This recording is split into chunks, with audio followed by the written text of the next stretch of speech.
Buenas noches. Vamos a continuar con el tema de aprendizaje supervisado. En esta ocasión vamos a ver un tema muy importante que es la evaluación de los clasificadores.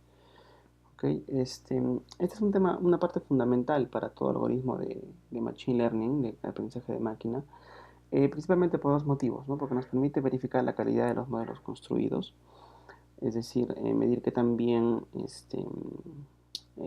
resultados obtienen, y además que nos permite comparar y elegir entre varias alternativas, es decir, que esto nos dice que siempre al resolver un problema con alguna técnica específica debemos usar más de una técnica, ¿no? Por ejemplo, podemos usar y comparar KNN con Bayes y con redes neuronales, ¿no? Y las técnicas de desempeño, de evaluación de desempeño, me permiten comparar y ver cuál de las dos o tres es mejor entre ellas. ¿Ok? Entonces la idea es que yo pueda hacer varias pruebas y quedarme con la que me dé mejor resultado. Entonces, pero para esto es necesario utilizar estrategias que nos permitan seleccionar adecuadamente los elementos. Es decir, como vimos al comienzo del curso, yo tengo que elegir siempre a partir de mi conjunto original, lo tengo que partir en tres subconjuntos. Con uno voy a hacer el entrenamiento, con otro el aprendizaje y con el último el testing o pruebas finales. Entonces, pero la pregunta es cómo hacer esa selección adecuadamente, ¿no? Entonces, para eso existen estrategias adecuadas, como por ejemplo validación cruzada, que es la más conocida, y también existen diversas técnicas de muestreo que tengo que considerarlas también para elegir la más adecuada y la que me dé mejores resultados. Una vez que ya tengo el conjunto partido en dos, con una técnica de muestreo adecuado, debo de tomar las medidas estadísticas a partir de los resultados. Entonces es aquí donde entra lo que vamos a estudiar en un momento, que es toda la parte de medición estadística. Entonces justamente estas medidas estadísticas dependen del tipo de tarea que se está realizando. Y por ejemplo, en el caso de regresión tengo un grupo de medidas, en el caso de clasificación tengo otro grupo de medidas que inclusive depende del número de clases. Si es que es para el caso de clasificación binaria tengo la mayor cantidad de medidas y para clasificación multiclase tengo una cantidad reducida, pero también puedo verificar el desempeño del mejor clasificador. Entonces la idea es elegir aquel conjunto que tenga mejor desempeño. Y por último, para la parte de clustering, que eso lo veremos más adelante, también existe un conjunto de medidas y de índices que me permiten elegir el más adecuado. Y no podemos olvidarnos que también debemos usar estrategias para optimizar los parámetros en los modelos. ¿No? Como hemos visto hasta ahora y como vamos a ver más adelante, siempre existen parámetros en los métodos, ¿no? Por ejemplo, el valor de K en el caso de KNN, o la cantidad de capas de una red neuronal o algún parámetro parecido. Entonces, la pregunta es cómo establezco el valor más adecuado. ¿Es mejor utilizar K igual a 1 o K igual a 5 o K igual a 10? Depende del problema. Entonces, debería utilizar modelos que me permitan optimizar este parámetro para elegir el que me dé el mejor resultado. ¿Ok? Entonces, comenzamos con la primera parte que sería cómo partir el conjunto de datos, ¿no? Entonces, el conjunto de datos vamos a llamarle Z y recordemos que inicialmente dijimos que tenía que dividirse en conjunto de entrenamiento, training, que le vamos a llamar Z1, en el conjunto de aprendizaje o learning, que le vamos a llamar Z2, y en el conjunto de testing o pruebas finales, que le vamos a llamar Z3. Ahora, ¿cómo elegimos esos datos para cada subconjunto? Bueno, primero elegimos el conjunto Z3, que es para realizar pruebas finales, ¿no? Entonces, en realidad, simplemente separamos este conjunto y lo que hacemos es utilizarlo al final de todo el proceso para validar el desempeño final. Es justamente en esta parte donde van a entrar las medidas de desempeño para medir y comparar contra otros algoritmos. ¿Ok? Luego de haber separado el Z3, entonces escogemos Z1 y Z2. Y recordemos que Z1 se utiliza para construir el clasificador, es decir, armar el modelo de clasificación, en este caso una primera versión, y luego con Z2 probamos el desempeño de la primera versión del clasificador y verificamos a través también de las medidas de desempeño que también resultó. Y luego podemos hacer una modificación de los elementos de Z1 y Z2, que es el proceso de aprendizaje, y rehacer todo el proceso, ¿no? Entonces la pregunta sería, al momento de elegir Z1 y Z2, ¿cómo hacemos la elección? Entonces es en esta parte donde entra técnicas como la validación cruzada, ¿no? Entonces, porque en realidad no deberíamos de simplemente partir el conjunto de datos en dos, ¿no? Hay técnicas que hacen eso, simplemente lo dividen en dos, pero no hacen un proceso de aprendizaje. En realidad deberíamos usar una técnica como validación cruzada o cross validation, que, como veremos en la siguiente diapositiva, nos permite hacer un proceso mucho más inteligente e interesante y estadísticamente válido para poder obtener la mejor alternativa. ¿Ok? Y justamente en este punto de dividir los datos es que debemos recordar eh, que se debe hacer un muestreo adecuado, ¿no? El muestreo lo que significa es, a partir del conjunto Z, yo tengo que sacar una parte de este conjunto Z1, ¿no? Entonces, partir el conjunto en 2 o en 3 no quiere decir simplemente que si son 1000 elementos, agarrar los primeros 500 para Z1, los siguientes 300 para Z2 y los últimos 200 para Z3. Hacer eso es un proceso que no es aleatorio. En realidad se debería de hacer un proceso de muestreo estadístico. Y en esta parte es donde entran principalmente dos alternativas. La más conocida y la más usada es el muestreo aleatorio, que simplemente es elegir, si son 1000 elementos, elegir de repente 500 al azar, aleatoriamente, y con la idea o la intuición de que ese muestreo aleatorio va a representar más o menos la distribución de las clases. Funciona normalmente bien, pero en realidad si queremos asegurarnos de hacer un mejor muestreo, podríamos elegir una técnica más sofisticada como el muestreo estratificado, que a diferencia del aleatorio lo que hace es asegurarnos que la distribución de los subgrupos sea la misma que en todo el conjunto. ¿Qué quiere decir eso? Que se calcula la distribución aproximada de los datos en Z, y cuando se eligen los elementos para Z1, el algoritmo se asegura de que este Z1 tiene la misma distribución de Z, ¿no? Por ejemplo, si usamos distribución normal, se asegura de que la media y la desviación estándar sea la misma, ¿no? Pero podemos elegir cualquier otro método porque no siempre van a ser datos paramétricos. En el caso también de Z2 y Z3, en realidad nos aseguramos de que los tres conjuntos tengan la misma distribución. Entonces eso nos asegura que lo que estamos entrenando con Z1, lo que estamos aprendiendo con Z2 y lo que estamos validando con Z3 o haciendo las pruebas finales, es un conjunto que realmente representa al original. Entonces, en este sentido, el muestreo estratificado es el que debería tener mejores resultados la mayoría de las veces. ¿Ok? Su desventaja es que requiere más tiempo, porque tiene que calcular primero la distribución, ¿no? Que no siempre es un proceso fácil. Por ejemplo, si se usa una distribución, una función como una PDF, que es la función de densidad de probabilidad, este proceso puede tomar mucho tiempo. Entonces, ahí sería su desventaja principal. Principalmente si es que trabajamos con conjuntos de datos grandes. Entonces, la parte que dejamos pendiente, ¿no? Que era la de cómo hacer esta partición, la técnica más conocida se le llama N-fold cross validation o validación cruzada de n partes. ¿Qué significa esto? Que yo lo que voy a hacer es, bueno, voy a elegir lo que me permite es elegir diferentes subconjuntos Z1 y Z2 y comparar sus resultados, ¿no? Entonces, yo voy a dividir el conjunto en n partes iguales. Entonces, si por ejemplo n es igual a 5, aunque lo más común es que n sea igual a 10, que sería 10-fold cross validation, pero en este caso, bueno, el ejemplo es de 5, quiere decir que yo voy a partir el conjunto original en 5 partes. ¿Ok? Esas 5 partes son también elegidas al azar, que puede ser como muestreo aleatorio o estratificado. Y de estas 5 partes, yo voy a ejecutar, voy a hacer 5 iteraciones. En una de las iteraciones lo que tengo que hacer en la primera iteración es elegir una de las n partes para la validación, es decir, para Z2 o para testing, como le llaman acá. Y el resto, o sea, las otras n-1 partes para entrenar, ¿no? Entonces acá la parte roja sería la que separamos para validación y toda esta parte ploma, estos 4 restantes serían para el entrenamiento. Y al final tomamos medidas estadísticas sobre el conjunto rojo, ¿no? Que sería el Z2. Luego, ah, pasamos a una segunda iteración. Entonces, si acá elegimos la primera parte, acá elegimos la segunda parte como Z2, la separamos para testing, y las otras, la primera, tercera, cuarta y quinta, son para entrenamiento. Y sacamos medidas estadísticas sobre la parte verde, ¿no? Y así seguimos iterando hasta elegir la parte morada, la parte celeste y la parte naranja. Entonces, en este caso, cada una de las partes escogidas ha sido utilizada como prueba y se han sacado medidas estadísticas y se han hecho diferentes modelos de clasificación, ¿no? Porque si nos damos cuenta, los conjuntos nunca han sido los mismos en el caso de entrenamiento.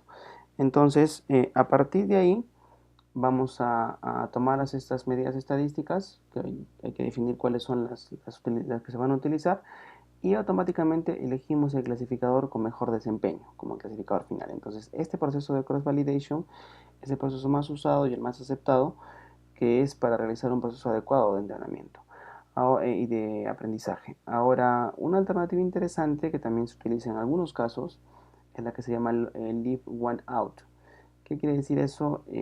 Básicamente es establecer el tamaño de n como el tamaño del conjunto Z1 más Z2. ¿Qué quiere decir eso? Que en lugar de dividirlo en 5 partes, si por ejemplo mi conjunto tiene 1000 elementos, acá cada parte contenía 200 elementos.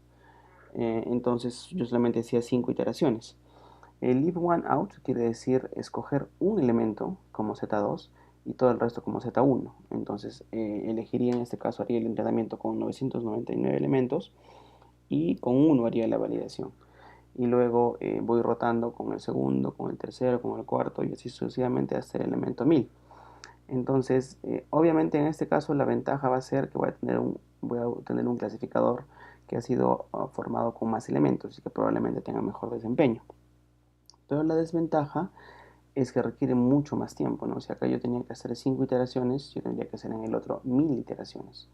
Entonces, eso va a depender de muchas cosas, ¿no? Si la técnica que estoy utilizando es rápida, yo podría, como por ejemplo el clasificador bayesiano que vimos que es rápido, puedo utilizarlo de repente, pero si el conjunto de datos es demasiado grande, entonces aunque sea un clasificador rápido igual va a demorar mucho tiempo, ¿no? Pero es una alternativa que hay que tener en cuenta también en algunos casos. Muy bien, ahora después de la parte de validación cruzada pasamos en sí a las medidas de desempeño. Y recordemos que esto lo hemos dividido en tres: medidas de regresión, medidas de desempeño para clasificación binaria y multiclase. En el caso de la regresión, recordemos que los modelos de regresión lo que hacen es tratar de ajustar lo mejor posible una curva a un conjunto de datos de entrenamiento, es decir, una variable dependiente en relación a variables independientes.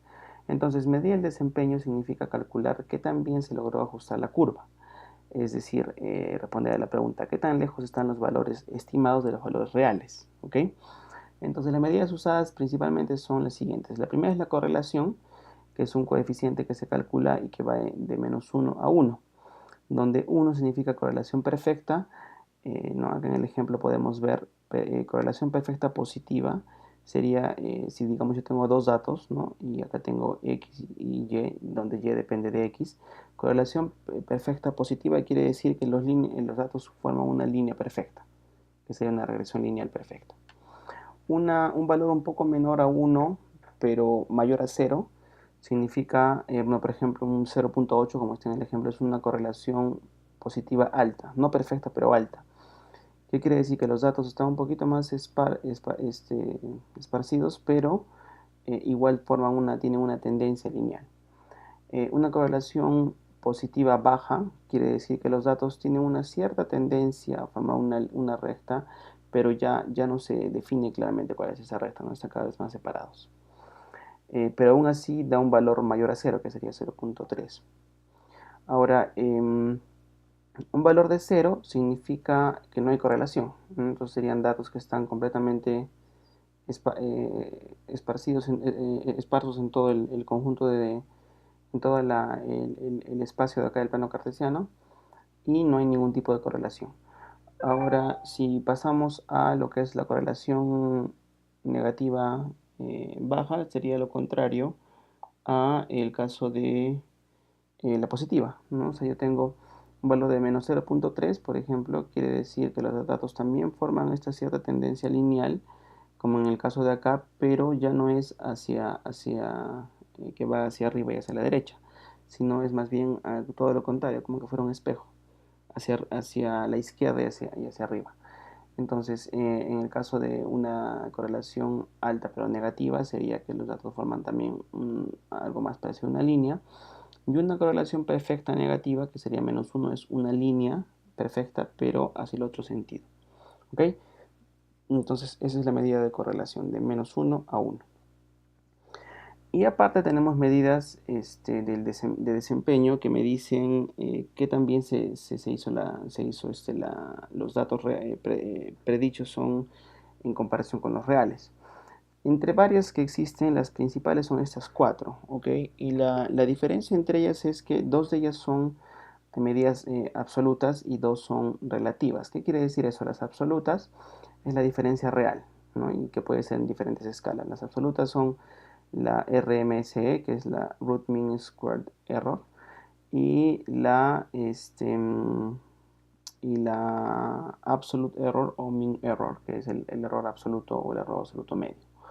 Y las relativas son el error relativo o el error absoluto relativo y el error relativo pero cuadrado.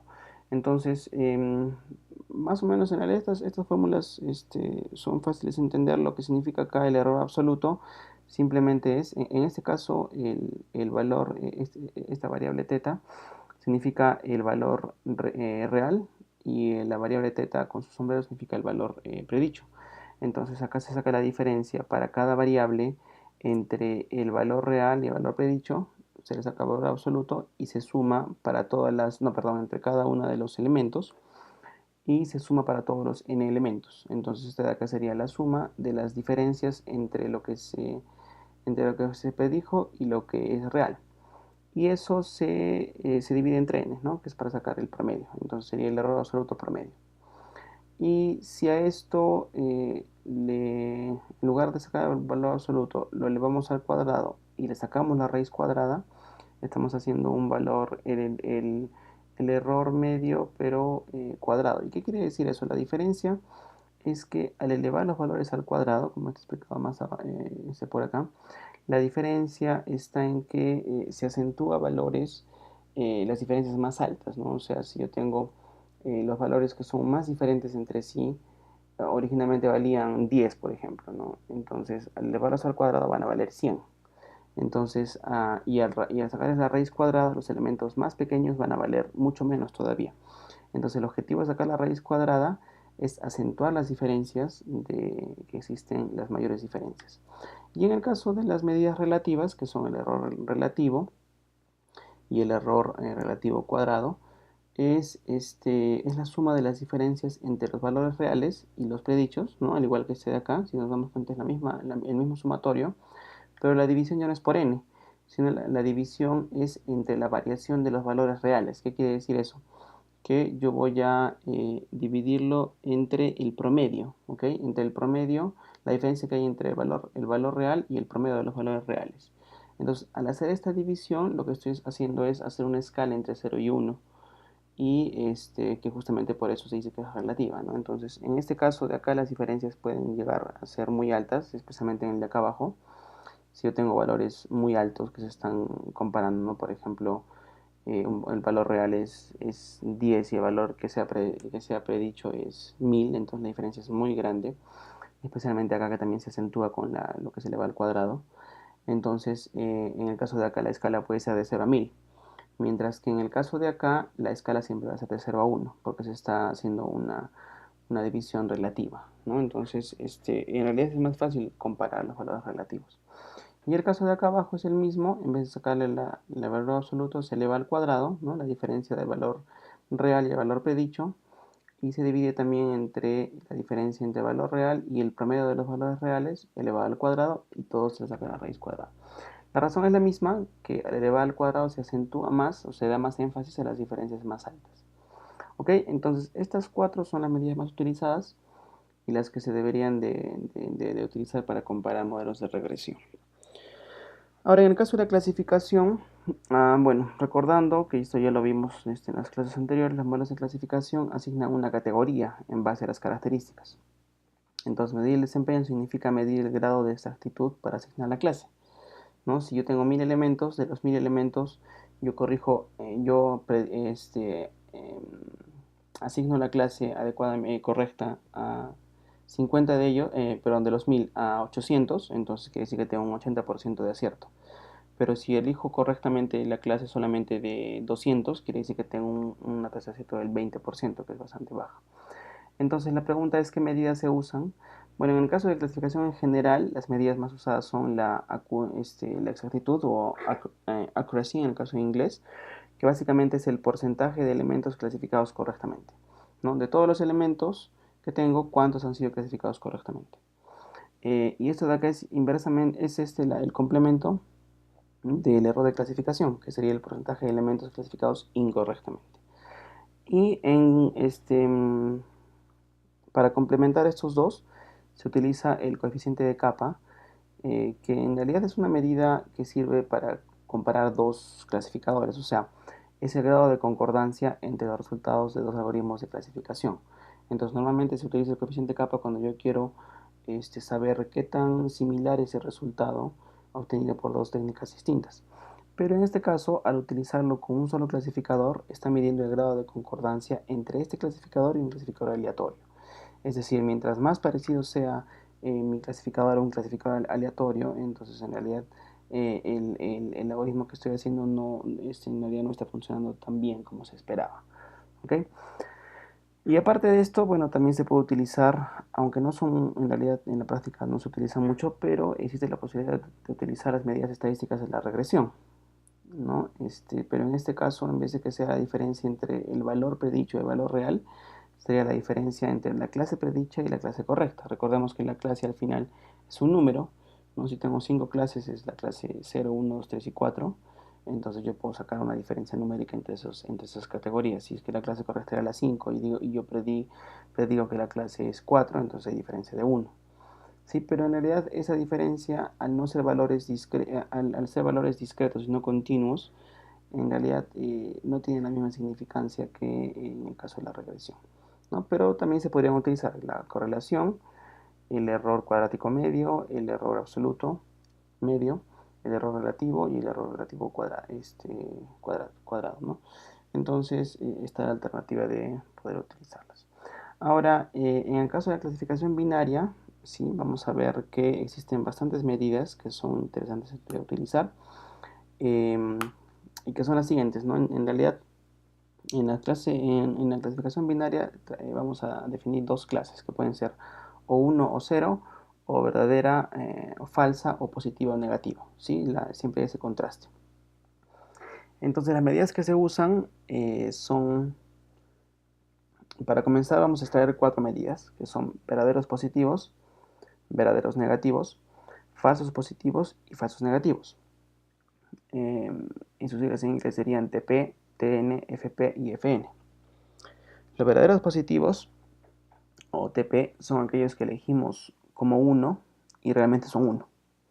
Entonces, verdaderamente son positivos. ¿Okay?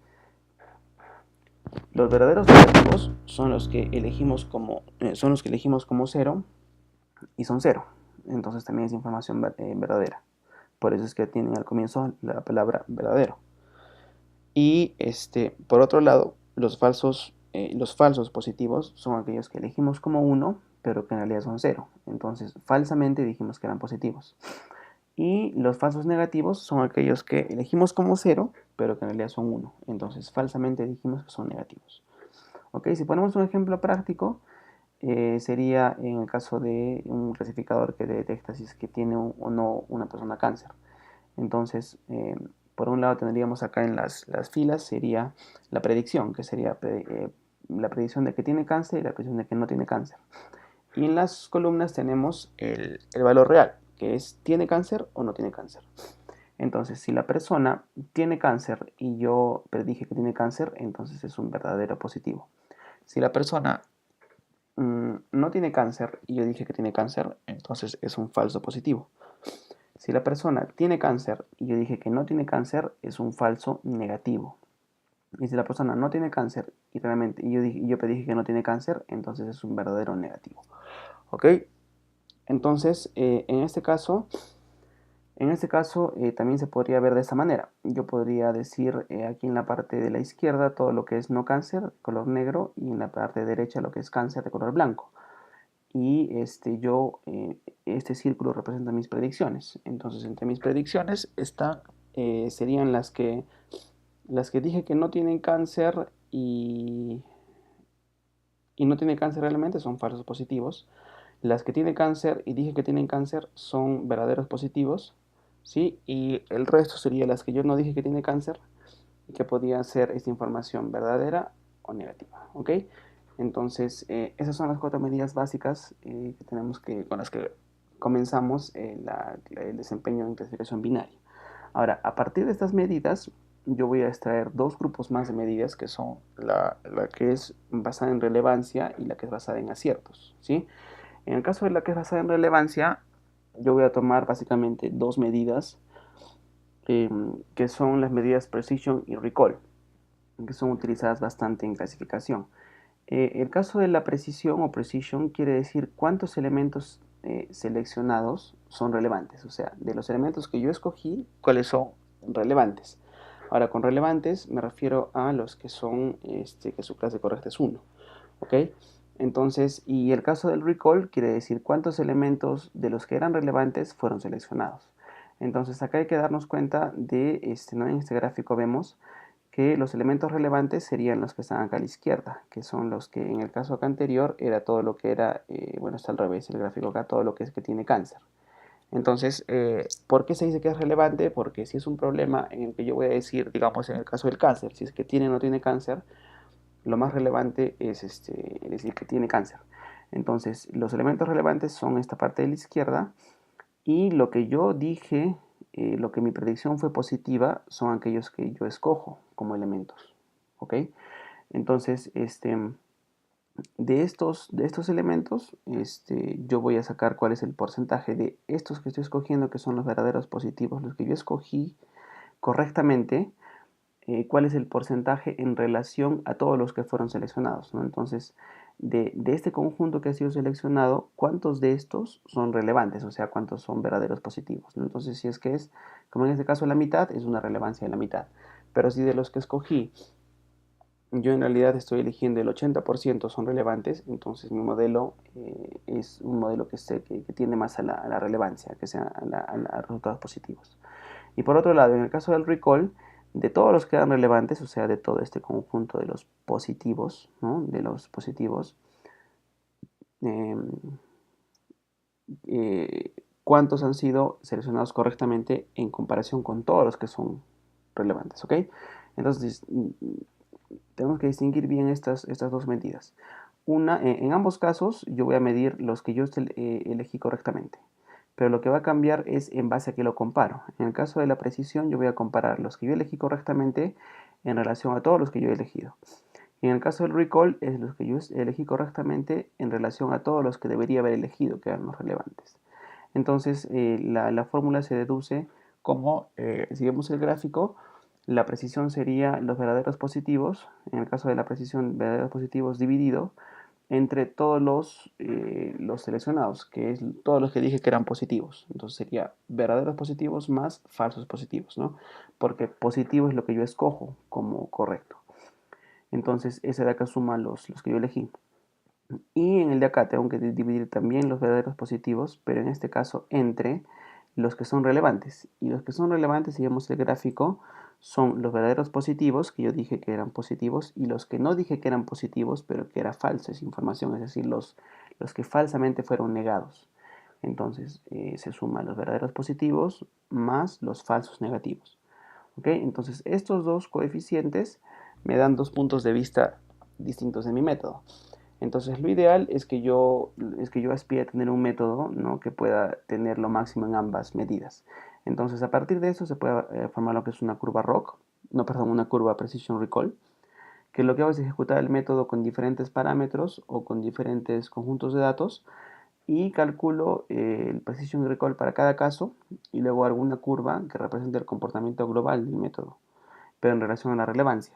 Y en este caso, yo digo que mejor es aquella curva, o aquel método, perdón, cuya curva está más pegada hacia la esquina superior derecha. O sea, mientras mi método logre un punto que esté más pegado, ¿no? Porque acá esta curva está formada por una serie de puntos, donde cada punto es una ejecución de mi método.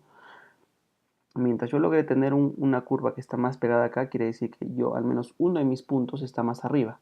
Entonces, ¿qué quiere decir eso? Que yo tengo, si idealmente tuviera acá en la esquina superior derecha, tendría el máximo recall y el máximo precision, ¿no? O sea, la máxima precisión y y el máximo recall también. Entonces, obviamente no existe el método perfecto, pero mientras más pegado esté hacia arriba, es mejor el método.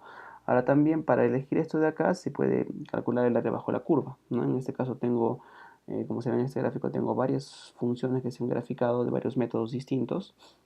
Y por ejemplo, en este caso, el que está acá más arriba, este azul, es un poquito mejor que este morado. Pero estos dos son mucho mejores que todos los que están acá abajo, que este morado más claro, amarillo, verde, negro y rojo. Y de todos estos, el rojo es el que tiene el peor desempeño. ¿Ok? Entonces, esa es una manera visual de poder calcular esa información. O también yo podría utilizar un método combinado, que es la medida o el score F. ¿Ok? Que lo que me permite básicamente es combinar en una sola medida la precisión y el precision y el recall. Y su fórmula es básicamente una ponderación de ambas, es decir, yo multiplico dos veces la precisión por el recall, el precision por el recall, y esto lo divido entre precision más recall. Esto me va a dar un valor relativo de 0 a 1, en el que mientras más alto sea este score, es mejor. Ahora, este cálculo yo lo puedo hacer, en realidad no hace falta que haga toda esta curva, sino este cálculo yo lo hago en base a una ejecución, ¿no? Recordemos que el precision y el recall salen en base a una ejecución. Todos estos resultados salen en base a una sola ejecución. Entonces me puedo fijar independientemente en el precision y en el recall, o también me puedo fijar de manera conjunta en la medida o en el score F. ¿Ok? Entonces esa es la parte de clasificación binaria por relevancia. Y la otra parte es fijándome en la cantidad de aciertos, que para eso se utiliza la curva que se denomina la curva ROC, ¿okay? Que es muy usada en Machine Learning y que lo que me permite hacer es tener un comportamiento global del método, pero en relación a dos medidas básicamente, a los falsos positivos, es decir, a los errores que cometí, y a los verdaderos positivos, que es la tasa de acierto. ¿Ok? Y también acá lo que hago yo es justamente ejecutar el método variando parámetros y se calcula dos tasas, que son tasas de falso positivo y tasa de verdaderos positivos. Y el mejor modelo va a ser aquel que tenga mayor área bajo la curva, ¿no? Entonces, al igual que en el caso de la curva Precision Recall, pero acá es invertida. ¿Por qué? Porque yo quiero que mi método tenga una tasa de falsos positivos lo más baja posible, o sea, más pegado a la izquierda, y una tasa de verdaderos positivos lo más alta posible. Entonces, el método ideal sería aquel que esté en esta esquina. Entonces, mientras mis curvas se peguen más a la izquierda, el método es mejor. En este caso, el método azul es mejor que el rojo y el rojo es mejor que el verde. ¿Y cómo puedo medir de que son mejores o no? A través de la curva, del área bajo la curva, ¿no? El área bajo la curva de la curva azul es mayor que la de la curva roja y mayor que la de la curva verde.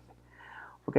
Entonces, y también otra utilidad de este método es optimizar parámetros, que es lo que vamos a ver un poquito más adelante.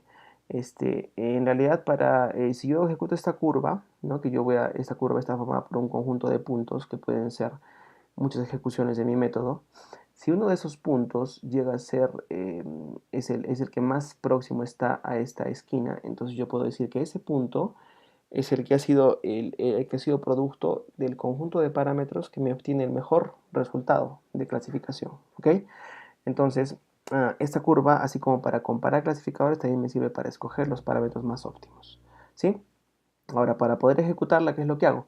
Yo tengo que, si tengo por ejemplo tres parámetros y de los tres parámetros cada uno tiene 5 valores posibles, entonces yo ejecuto todos contra todos, por ejemplo, o también alguna técnica un poco más avanzada, como vamos a ver en un momento.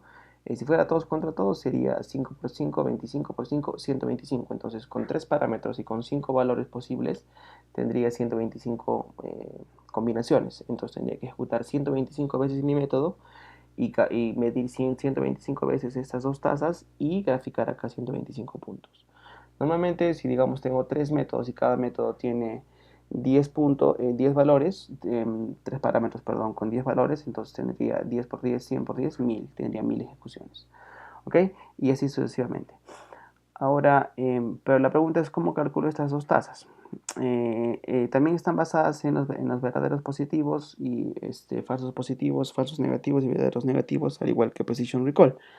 En el caso de la tasa de verdaderos positivos, que también se le llama sensitividad, viene a ser los verdaderos positivos en relación a todos los positivos. ¿Okay? Démonos cuenta que tanto esta medida es similar a es la misma que la del precision, ¿ok?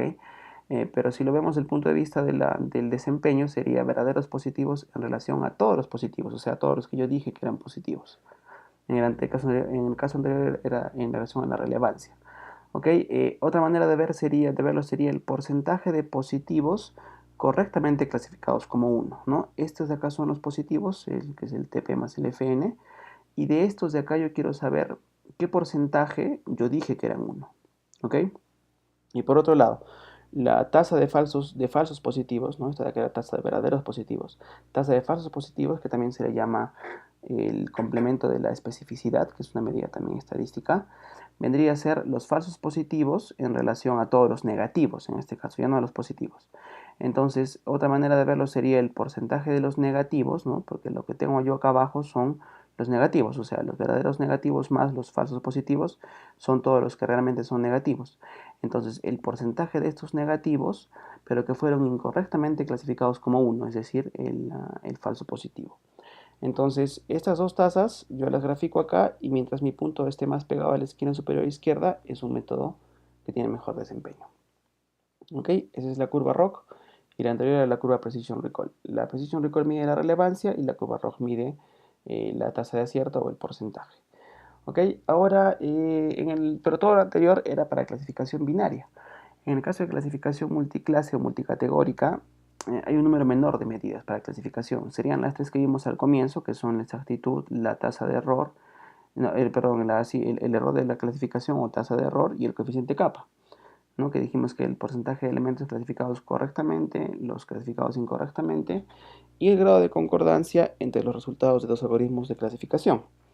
Pero aparte, también se pueden adaptar algunas medidas de clasificación binaria a multiclase, ¿no? En este caso se pueden adaptar básicamente dos, que son Precision y Recall, que es para ver la relevancia, o también podría adaptarse la curva ROC, que lo que se hace sería considerar una clase versus las otras, ¿no? Entonces, si yo tengo 5 clases, yo voy a tomar el Precision Recall para, digamos, la clase 1 versus el resto de las clases. Entonces, mi problema lo vuelvo binario.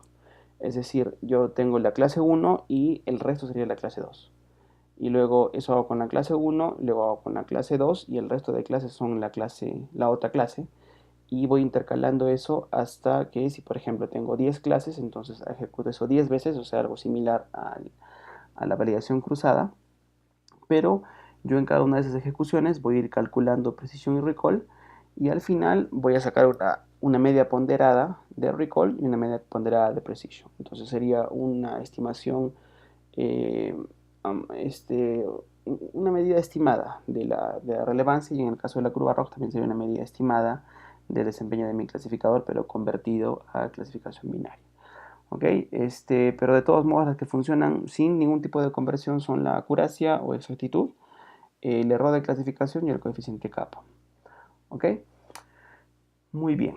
Y por último, teníamos que ver lo que es optimizar parámetros, ¿no? Entonces, en general, en cualquier método de Machine Learning siempre existe el problema de la elección de parámetros, ¿no?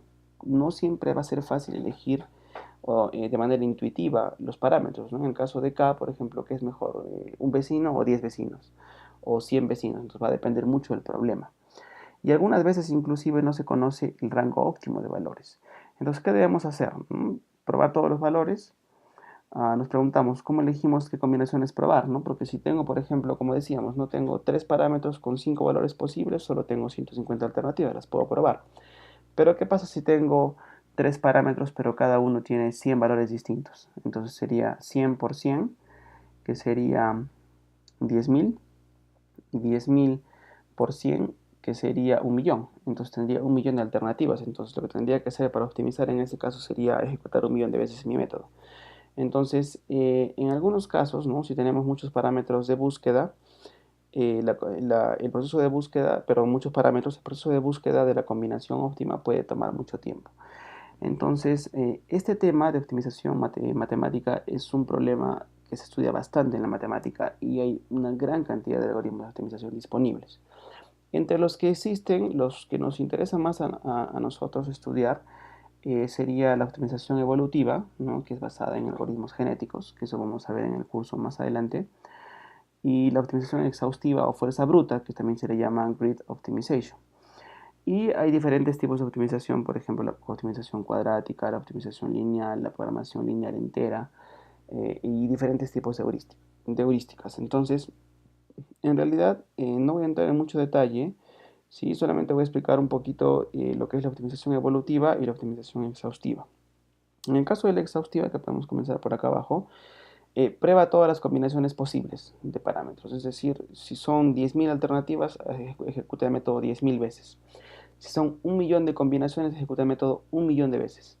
Entonces, con pocos parámetros y pocos valores posibles funciona bien. Y también con técnicas que ejecutan rápido. Pero con muchos parámetros toma demasiado tiempo. Entonces, pero su ventaja es que garantiza encontrar una respuesta óptima porque estoy probando todas las alternativas. Pero su desventaja es el tiempo de procesamiento. Ahora, en el caso de la optimización evolutiva, Evolutionary Optimization, yo tengo, bueno, estos son algoritmos inspirados en la evolución de las especies biológicas para escoger las combinaciones de parámetros a ser probadas. Es decir, toma como inspiración los procesos de mutación, cruce y selección de especies que existen en la naturaleza. ¿Sí? Y lo que hace es representar una combinación específica de parámetros como un cromosoma, que es un conjunto, si son 5 parámetros, es un cromosoma de 5 valores. Y a partir de ese cromosoma se realiza mutación del mismo cromosoma, es decir, cambiar aleatoriamente sus valores, hacer un algoritmo de cruce con otro cromosoma y crear un algoritmo mejor, un cromosoma mejor, más desarrollado, y de todos los que se van generando a través de las generaciones, como en el caso de la evolución natural, yo voy a hacer la selección de las mejores alternativas. Entonces, la ventaja que tiene es que su tiempo de ejecución es bajo comparado con otros y obtiene en general buenos resultados, ¿no? O sea, estos operadores de cruce, selección, mutación, de cruce, selección y mutación, tienen implementaciones interesantes que realmente hacen que funcione de una manera muy, muy, muy interesante el algoritmo en un tiempo relativamente bajo, mucho menor al de la búsqueda exhaustiva, obtiene resultados que son interesantes. Ahora, una desventaja sería de que no siempre puede garantizar llegar a una respuesta óptima, ¿no? Algunas veces se le pone un límite, ¿no? Digamos, se dice, ejecuta el algoritmo genético durante 100 generaciones. Entonces, en esas 100 generaciones y se queda con lo mejor que encuentre a través de estos operadores de cruce y de mutación y de selección, pero no tengo la garantía de que sí o sí sea la mejor alternativa, pero sí es una alternativa muy cercana a la respuesta óptima, ¿no? Desde luego que tengo que elegir adecuadamente la cantidad de generaciones también, ¿no? O sea, no puedo elegir un número muy bajo. Entonces, este problema de optimización es en realidad un problema bastante grande en la matemática, pero podemos quedarnos con estos dos que serían alternativas que podemos probar en la parte de implementación de nuestras técnicas. ¿Ok? Entonces recordemos que es importante realizar el proceso de validación cruzada para elegir adecuadamente los elementos y hacer adecuadamente la combinación del aprendizaje y el entrenamiento. Es importante elegir un método de muestreo adecuado, que puede ser el estratificado o el aleatorio. Es importante elegir adecuadamente la medida de desempeño, que va a depender de si es que es regresión o si es que es clasificación binaria o multiclase o multicategoría. Y en el caso de la binaria, tengo que ver si voy a enfocarme en la parte de relevancia, que sería la curva Precision Recall, relevancia de resultados, o en la parte del desempeño en sí, que sería la tasa de acierto, ¿no? Que sería la curva ROC, que también a su vez me sirve para elegir parámetros. ¿Ok? Y por último, esta parte de optimizar parámetros, que tengo que probar estas dos alternativas para ver cuál es la que funciona de mejor manera y en el menor tiempo posible. ¿Ok? Entonces eso sería todo de la parte de operación de desempeño. Gracias.